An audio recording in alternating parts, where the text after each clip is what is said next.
I thank you very much indeed. A good afternoon, family of Honorable, thank you, Honorable Maina Wanjigi, clergy, and all those who have come today to mourn and celebrate and remember Honorable Maina Wanjigi.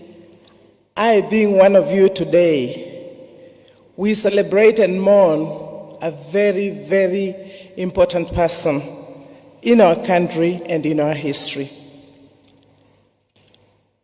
I listened to Mama speaking, and I thought, what a life you have lived with your husband and your family. And really, the thing that caught me while I say, Pole to you, is the person who God gave to us in this country and whose example we should now look us as politicians and follow and make a better Kenya for everyone, as he did in his life as a politician, as a husband, as a father, grandfather, and indeed great-grandfather. Our church, and I'm a member of this church, Anglican Church, and I'm pleased he was a member of our church. Provost today has warned us that we must never speak politics in church, and I agree entirely. But the person we are burying here is a father, a politician, and also was a church member of Anglican. And if we don't say those things that he did because he was guided by what was happening in the country, what shall we be saying today, our provost?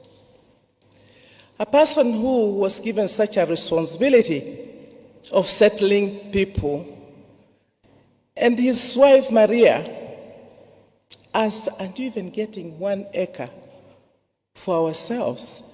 And he said, "No." That shows he's a man who was entrusted by people to take care of them, the people he led. Today, what can we say about ourselves as leaders? Why are we being awakened by the Gen Zs? What are they seeing? What have we done?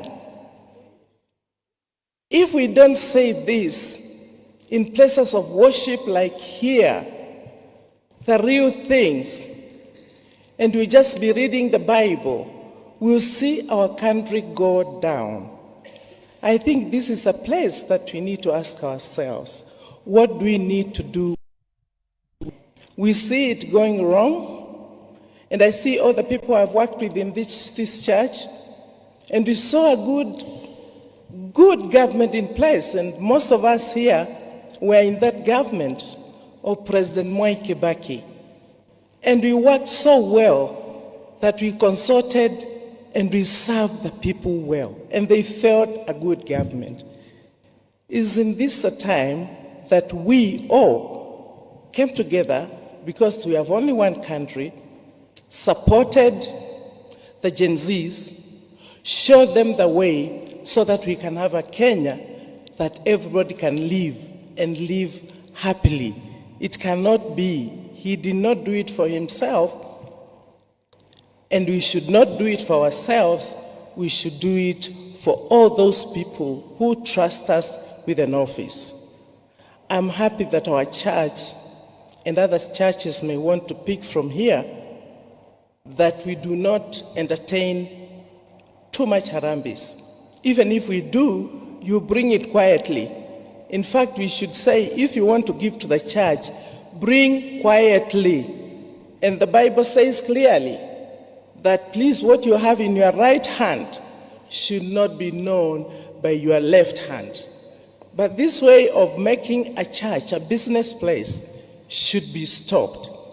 And all those who have used the church badly and have got to the office using the church, I believe it's their time now.